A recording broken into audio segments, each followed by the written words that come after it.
This is Pramod Nair of the Department of English, the University of Hyderabad. And today we will be looking at the theme of biocapitalism and biopolitics in contemporary literature.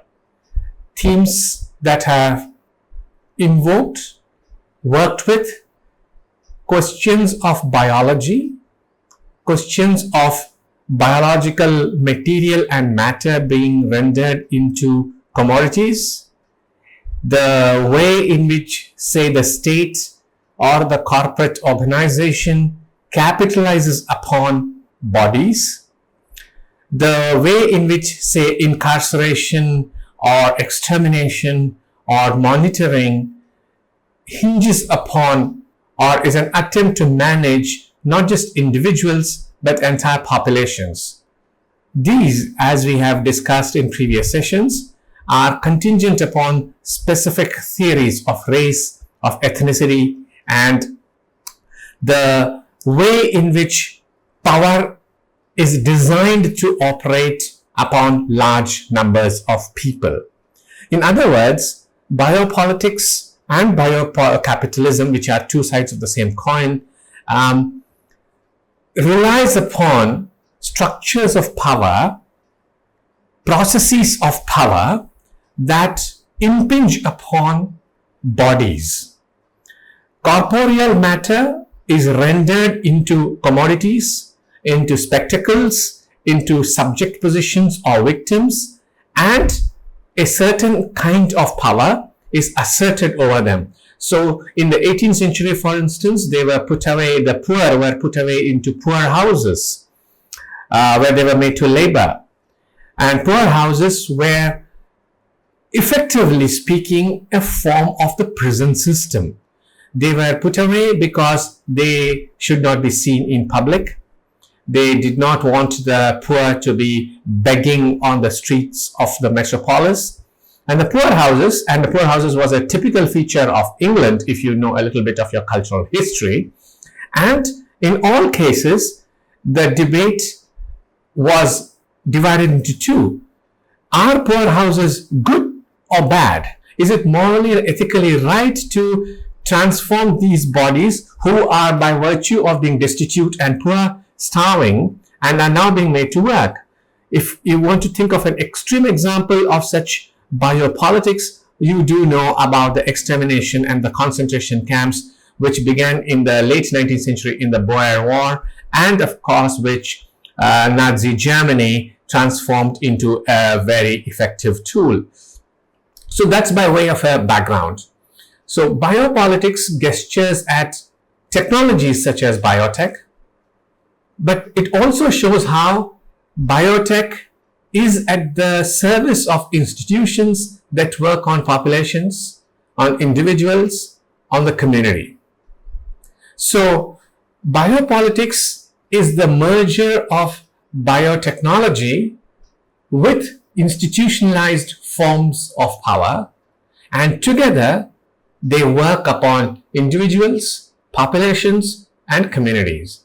In most cases, like I said a few minutes ago, that the targeting of populations for biopolitical purposes often rides on racialized discourse, often depends upon racial rhetoric. Now, biopolitics can be about various things. It could be about organ trafficking. It could be about the surrogate wombs. It could even be about the surveillance, medical surveillance of healthy or sick people. And we do know, after we have read our Foucault on medicine and madness, that the surveillance of the sick or the deviant or what were then called the mentally ill became part of a normalized procedure of placing segments of the population into asylums and in medical hospitals. Biopolitics also involves legislative measures around quarantining specific ethnic groups. It is about the documentation of health and sickness And we all know from the COVID time how this has been done. You have to download apps, you have to report your health status when you, for example, are traveling, you have to sign declaration forms. You have, and on your own also, you take more insurance coverage and things like that. So biopolitics is a part of our life now. It's more or less normal system these days. Then, of course, biopolitics also involves the category called biological citizenship, built around injured bodies and traumatized bodies. Biopolitical themes can be organized into two sub-themes. One is precarious corporeality, in which the body or bodies are rendered into commodities for various purposes. This could be for translation, this could be for reproduction, and various other reasons. So the biopolitical body or the biopoliticized body is one in which the group of population has been rendered into precarious bodies, where their corporeality has been rendered into something that could be under threat, could be injured, bodies being injurable, and so on. The second is the judicialization of life, where bodies are subject to judicial processes. Okay. We see biopolitics playing out most in science fiction and dystopian fiction. In dystopian fiction, for example, technology and the body come together in what you can think of as precarious posthumanism. Technology is at the service of the state or the corporation, and it's directed at controlling human futures. In Margaret Atwood, who will be one of my key authors here, along with Octavia Butler and Kazuo Ishiguro, in Margaret Atwood, principally her classic work now, The Handmaid's Tale, this vision of the control of human futures is gendered, because technology and the state come together to focus on and control the reproduction of women. It produces a certain reproductive enslavement of women to fulfill the needs of the state, because the state population is not going up because most of the people in the particular country are sterile. In Octavia Butler, there is of course an emphasis on reproduction, as we know from the Xenogenesis trilogy, Fledgling, and several other texts. But with a slight difference. The human race itself becomes the mate for the Oankali, the alien race. In Kazuo Ishiguro, more specifically his novel Never Let Me Go, the clones are created to serve the human race. You could think in terms of a continuity here, how biopolitics is the production of slaves, and you would be absolutely right. The women are slaves in Atwood, the humans are reproductive slaves for the Oankali in Octavia Butler, and the clones are slaves in Ishiguro. So in all cases, there is a slavery theme built around the question of biopolitics, which means to say, effectively, we are revisiting all the traditions of slavery, where black bodies were made into slaves to work on plantations, experience huge hardship, were sold, tortured and beaten, killed, exploited in one way, for the larger good of the white race and the European world. A version of this is the biopolitical paradigm in what we can think of as neo-slavery novels, although that is a separate genre, and we can think of James Jones' The Known World and several other texts. That's not what I want to explore now. But what I'm trying to emphasize is biopolitics has a very close link with the historical process of slavery, and both biopolitics and slavery have to do with racism and a racialized economy, which we see happening in various forms. It could be about reproduction, as in the case of Butler, as where the entire human race becomes a reproductive vessel. Then, of course, there are the clones. Let's move to the first theme, precarious corporeality. One of the two themes that I would like to explore today. In Atwood's The Handmaid's Tale, an early 1980s text, the woman's anatomy, the woman's reproductive ability, the woman's sexuality are all subject to control, the purpose of the state, and whatever the state decides to do. The handmaids are bodies controlled by the social order. They are handed over to families. The impregnation process, which is for various reasons called ceremony, they are kept in good health. They are periodically examined for medical conditions, but it's referred to as a business transaction. This is a bioeconomy of the future in Atwood's vision. And this bioeconomy is predicated upon the woman's body and its reproductive function. It also means that the thus far private space of sex and reproduction has been shifted into the public realm, and it's a matter for state regulation. The state's control over the means of reproduction, over the fetus, and of course eventually the infant born is total. There are other texts which play on a similar theme. The lives of Offred, the principal character through whose eyes we see the events in the novel in The Handmaid's Tale, the clones in Never Let Me Go, are essentially reduced to their organs. That means their bodies and the functions of the bodies are determined by the state, and they are their bodies. There is no question of emotional or intellectual role or growth for these people. They're just bodies.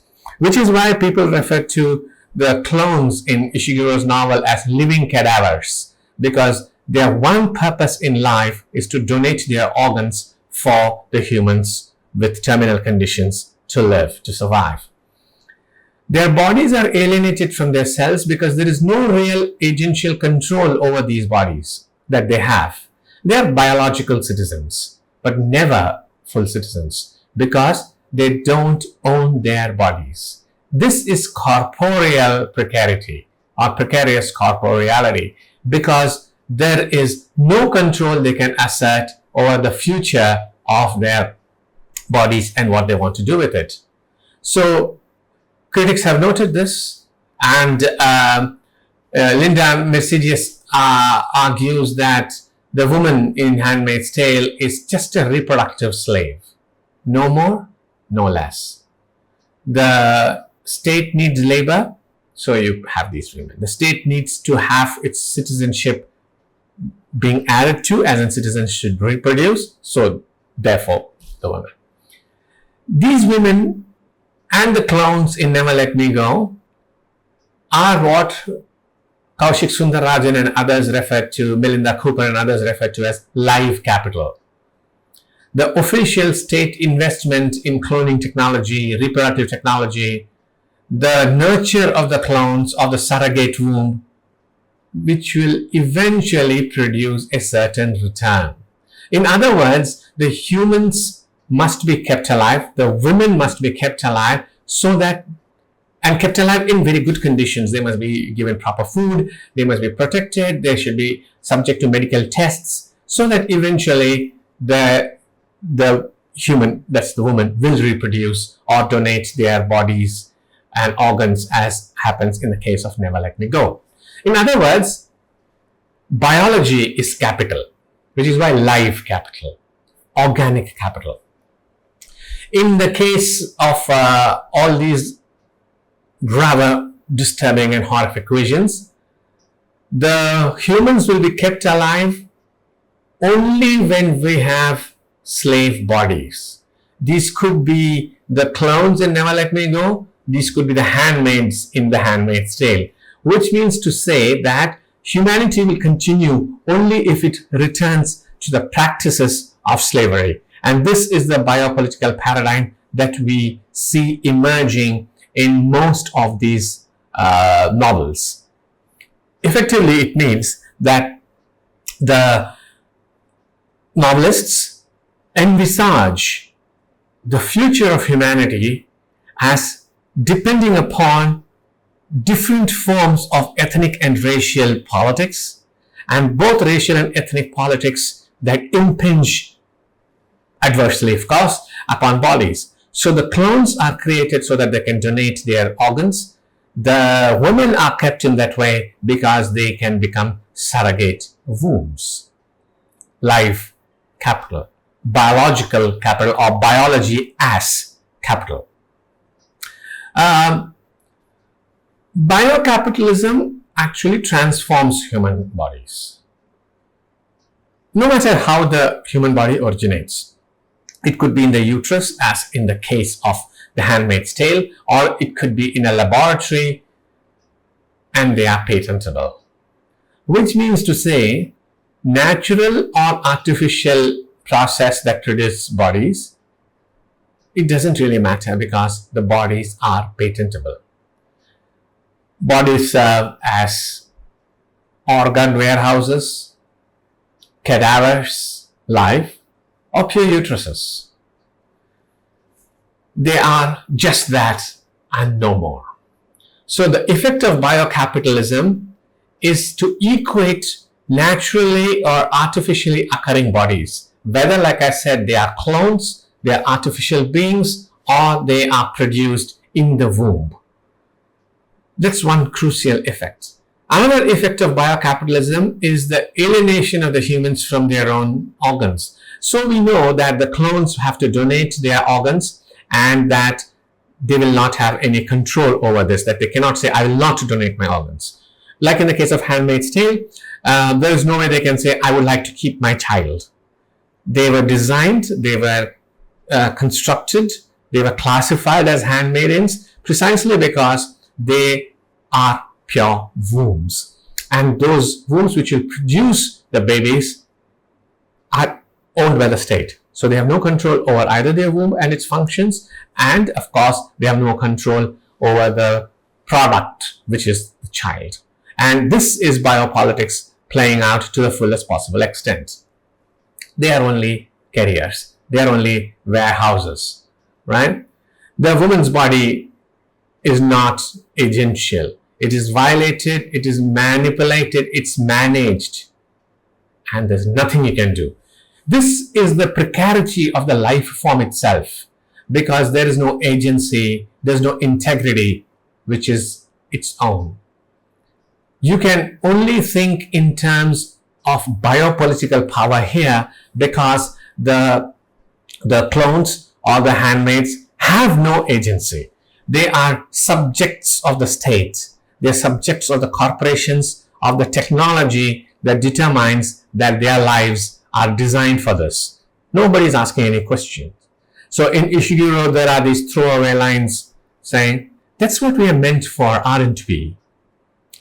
The clones are discussing, their futures. That's what we are meant for. Yeah, they're designed for it. Just as, and we have discussed this in passing when we spoke about cyborg soldiers and cyborg bodies, we design soldiers' bodies, cyborgs, with a particular aim in mind. And they are not asked whether this is fine. So when we create the clone, when we create the handmaid, though the handmaid is a human being, though the clone is a version of the human being, they are not given rights. There are no human rights for them. They are told, this is the purpose for which you have been created. You will fulfill those purposes. You might die in the process, that's fine.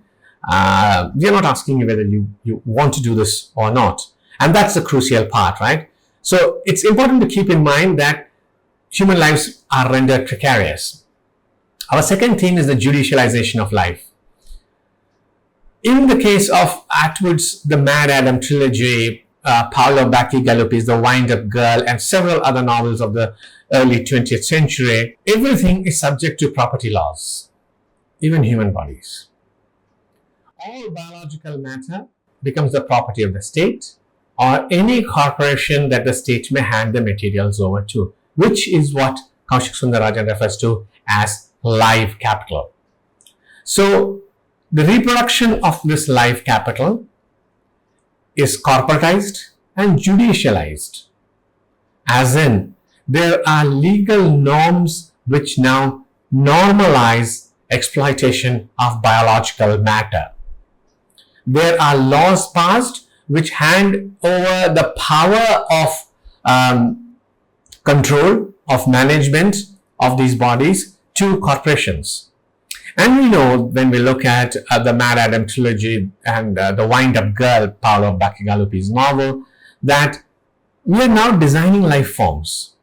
So you have forms of life like chickens or vegetables that have been genetically engineered to be more, shall we say, with more meat on them, with more nutrition in them, and so on and so forth.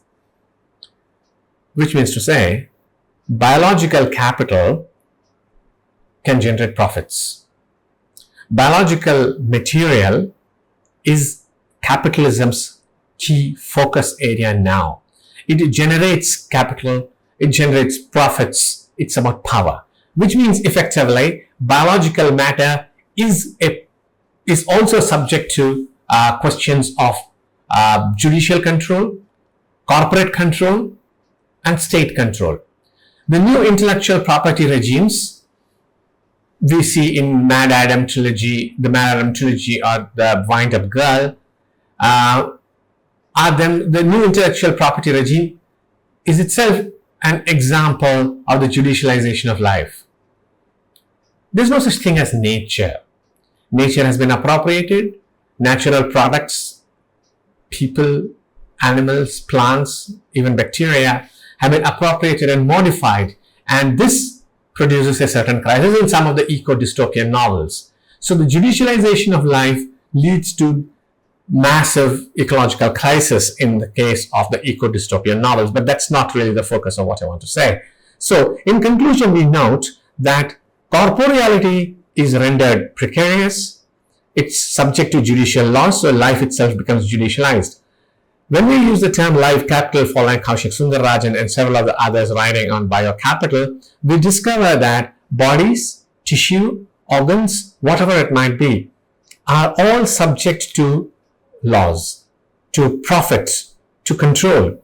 But it also means that some subjects are classified as commodities based on their racial or ethnic identity. So you have several layers. One, biology itself is subject to biocapitalism and bioeconomic exploitation.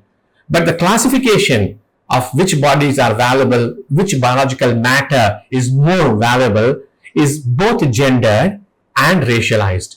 It's gendered, as we have seen in the case of Margaret Atwood and The Handmaid's Tale. It's based on judicialization of life and technology, as we know in the case of Never Let Me Go. Which means to say, effectively, life is a source of revenue. Life has to be managed, has to be manipulated. Thank you.